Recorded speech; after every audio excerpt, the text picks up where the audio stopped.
Apakah anak itu ikut sekedar betul-betul untuk perceraian dan untuk nantinya merukunkan?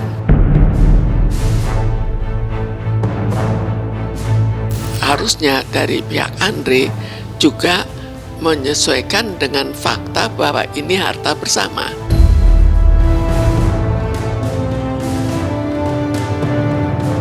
Apakah anak itu mau jadi saksi? Tinggal itu.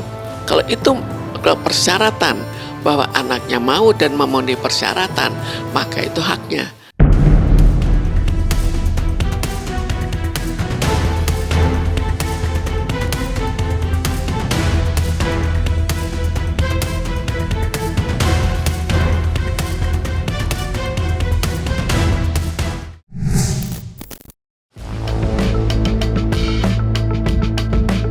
Kisah pilu kandasnya rumah tangga yang dibina komedian Andre Taulany dan sang istri, Trian Wartiatri Gina alias Erin, masih bergulir panas di Pengadilan Agama Tidaraksa, Kabupaten Tangerang, Banten. Di mana agenda sidang lanjutan sudah diselenggarakan pada hari ini, 25 Agustus 2025. Namun di balik panasnya perdebatan, serta peliknya teka-teki yang mengiringi, tersimpan satu aspek yang kini sungguh disorot oleh masyarakat. Hal itu tidak lain adalah 3 buah hati Andre dan Erin Taulany yang kini tampak berjibaku untuk menyelamatkan bahtera rumah tangga kedua orang tua mereka. Sampai-sampai beberapa dari mereka bahkan memberanikan diri untuk menjadi saksi, walaupun ditentang dengan keras oleh sang ayah.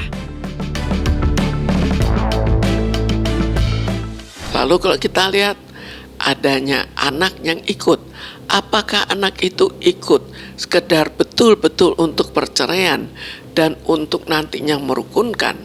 Kalau anak itu diminta oleh istrinya untuk ikut, maka artinya bahwa ikut untuk tidak mau cerai. Kita lihat dalam hal ini anak kan sudah besar, sudah bisa berpikir. Maka anak pertama mungkin sudah mereka lakukan untuk mendamaikan. Tapi perdamaian itu tidak berhasil. Lalu anak juga harus berpikir, apakah kira-kira ini bisa dikembalikan, rukun kembali, atau memang tidak mungkin.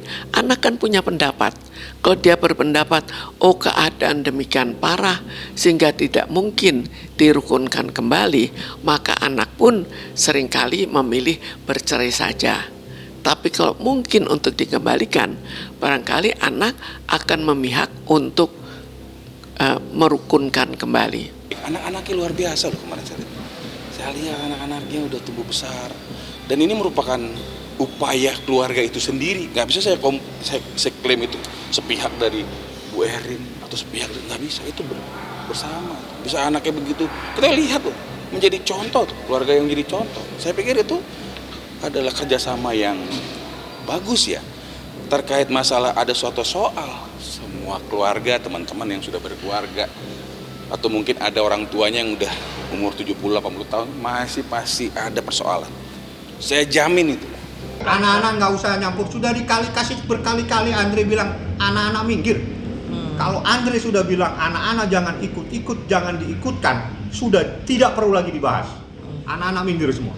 Kalau sudah anak dilibatkan atau tidak, akhirnya kalau ngotot-ngototan, kita kembalikan pada hak untuk menghadirkan anak itu. Apakah haknya untuk anak itu jadi saksi? Apakah anak itu mau jadi saksi? Tinggal itu. Kalau itu persyaratan bahwa anaknya mau dan memenuhi persyaratan, maka itu haknya.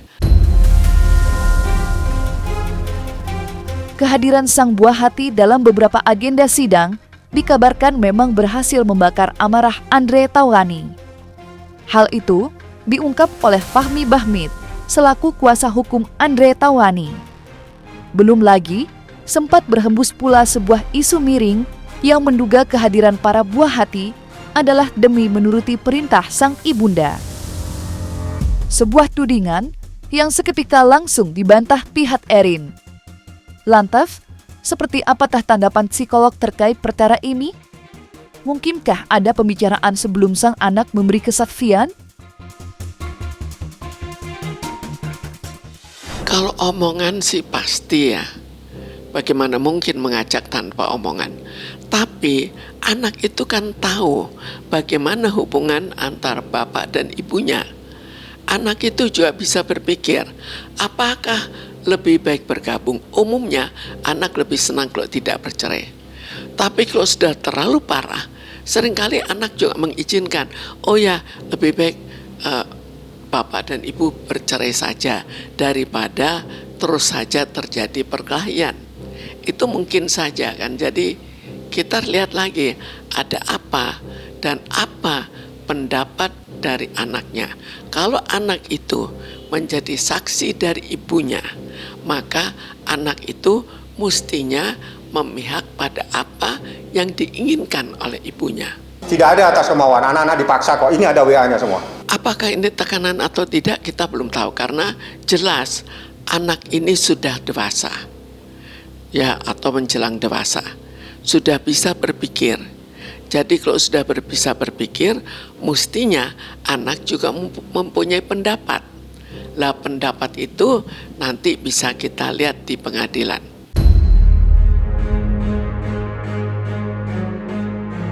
Selain itu, problematika soal harta Bonogini alias harta bersama pun tak kalah dibicarakan publik. Hal itu bermula ketika kuasa hukum Andre menguat cerita bahwa dalam diam, Erin diduga tengah mempersoalkan harta Bonogini atas harta yang didapatkan Andre selama usia pernikahan mereka. Hal itu tentu seakan mematahkan ucapan Erin selama ini. Seperti diketahui, hingga detik ini Erin selalu berkata dirinya enggan untuk mengakhiri rumah tangga dengan Andre Taulani. Terlebih menuntut pembagian harta Bonogini. Lantas benarkah saat ini Erin mulai mempersoalkan harta Bonogini? Dan bila benar, sudah tepatkah langkah yang diambil Erin itu?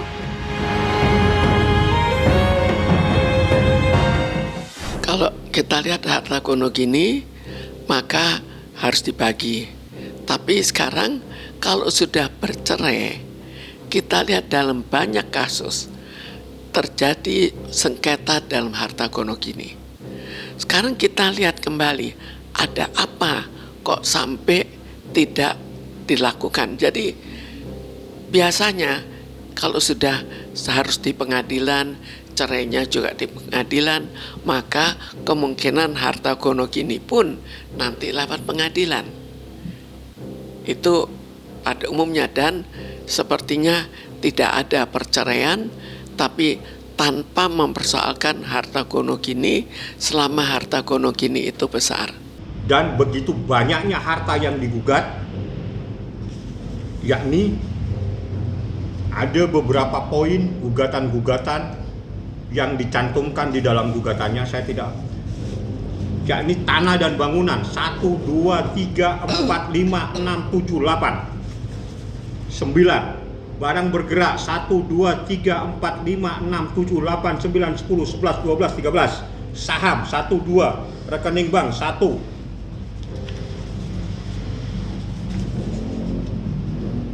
1, 2, 3, 4, polis asuransi 1, 2, 3, 4, tanah dan bangunan menetapkan 1, 2, 3, 4, 5, 6, 7, 8, 9, barang bergerak 1, 2, sampai 11.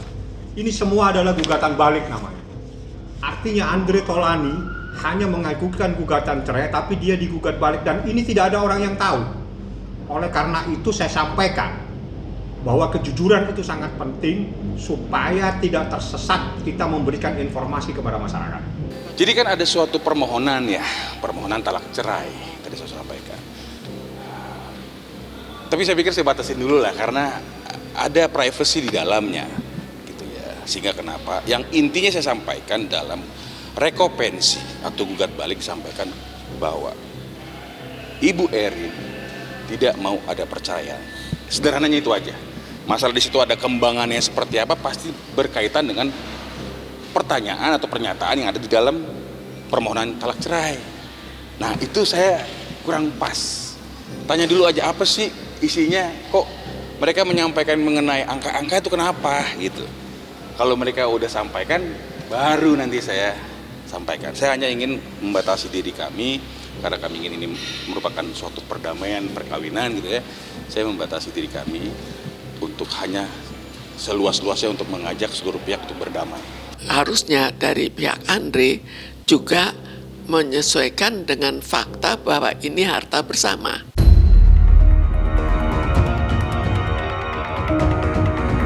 Sampai saat ini, memang belum dapat dipastikan apakah proses perceraian Andre dan Erin Taulani telah mencapai tahap pembagian harta gonogini.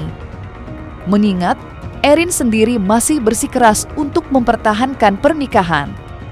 Sedang di sisi lain, Andre pun tidak pernah mempermasalahkan harta, ia hanya ingin berpisah dengan Erin. Menanggapi hal tersebut, psikolog Mintarsih pun berbagi pendapat. Menurutnya, perkara harta gonogini baiknya diselesaikan dengan cepat, apalagi jika perdamaian semakin jauh dari kenyataan. Lantas mengapa ia berpendapat seperti itu?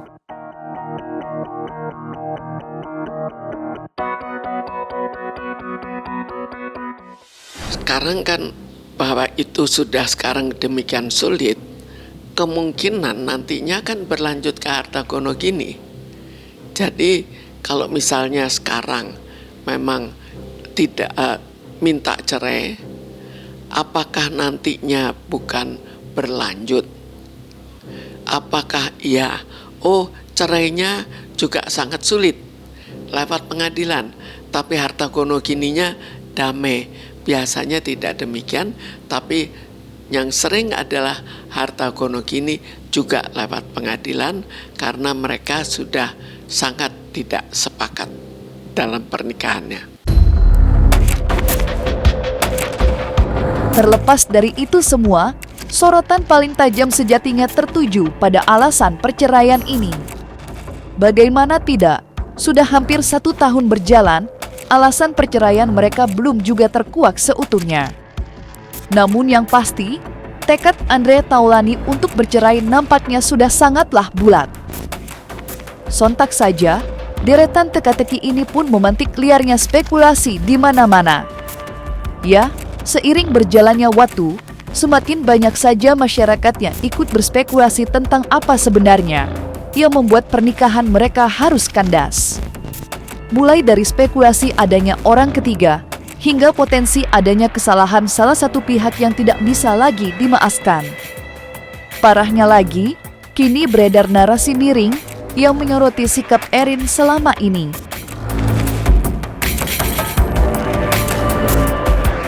Secara umum kita bisa tahu bahwa terjadi suatu ketidakcocokan antara suami istri. Lalu ketidakcocokan karena apa? Bisa juga karena finansial, tapi di sini kemungkinan finansial relatif kecil karena Andre kaya.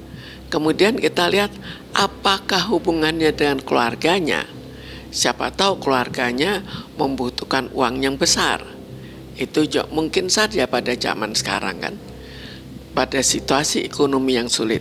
Lalu yang juga sering terjadi adanya pelakor atau adanya penghasut-penghasut lain. Jadi banyak kemungkinan yang menjadi penyebab adanya ketidakcocokan untuk berakhir pada perceraian, dan kali ini satu mau cerai, satu tidak. Mungkin saja bahwa akhirnya karena dengan ketidakcocokan atau dengan alasan apa saja, Erin akhirnya terboros. Itu mungkin, dan kondisi finansial sekarang mungkin saja tidak seenak dulu. Kan mungkin saja terjadi kemerosotan di mana ada perbedaan prinsip. Yang satu maunya jangan hidup boros, yang satu dia tidak peduli dan hidup boros dan tidak mempersoalkan kesulitan yang dihadapi oleh suaminya. Mungkin juga Erin tidak mau cerai karena dia bisa hidup boros, dia bisa beli apa-apa seenaknya. Disampaikan memang Bu Erin itu memang menginginkan terjadi keutuhan keluarga lagi, menjadi damai ya, penuh rahmat gitu ya, penuh kasih sayang dan penuh berkat ya. Jadi memang itu tujuan dari mereka ingin bernikah ya, nikah, dan Mereka nikah udah sekitar 20 tahun ya, kalau saya tidak salah 19-20 tahun mereka, dan dikaruniai 3 orang anak. Saya rasa itu yang bisa saya sampaikan. Orang mau apa saja silakan, yang jelas di dalam hukum Islam talak itu ada di tangan seorang suami. Titik. Apabila seorang suami akan menjatuhkan talak, ya sudah sah. Tinggal legalitasnya yang harus dipenuhi melalui pengadilan agama. Talak adalah hak dari seorang suami. Manakala seorang suami menyatakan sudah tidak sanggup lagi dipertahankan rumah tangganya, maka itu adalah menjadi hak dari seorang suami untuk mengajukan gugatan cerai di pengadilan agama. Ada beberapa hal di sini yang kita belum tahu. Apakah nanti Andri mau nikah dengan yang lain? Kalau mau menikah, apakah sengaja menghambat supaya tidak menikah dengan tidak mau cerai? Itu kan kita ditahu. Atau ada hal lain apa yang ada dalam pikiran istrinya sehingga tetap ingin bertahan? Apakah berharap bahwa nantinya bisa kembali, bisa rukun kembali, memberikan kesempatan untuk nantinya setelah beberapa tahun bisa kembali? Kan kita juga belum tahu, karena di sini yang sebetulnya banyak menentukan dalam suatu perkawinan yang dilakukan pada orang kaya adalah adanya pelakor, ada atau tidak. Dan kita juga tahu bahwa terkadang walaupun ya jarang, setelah sekian tahun bisa rukun kembali. Kalau sudah menikah, kan sudah cerai lalu sudah menikah, kan kemungkinan kembali itu lebih sulit.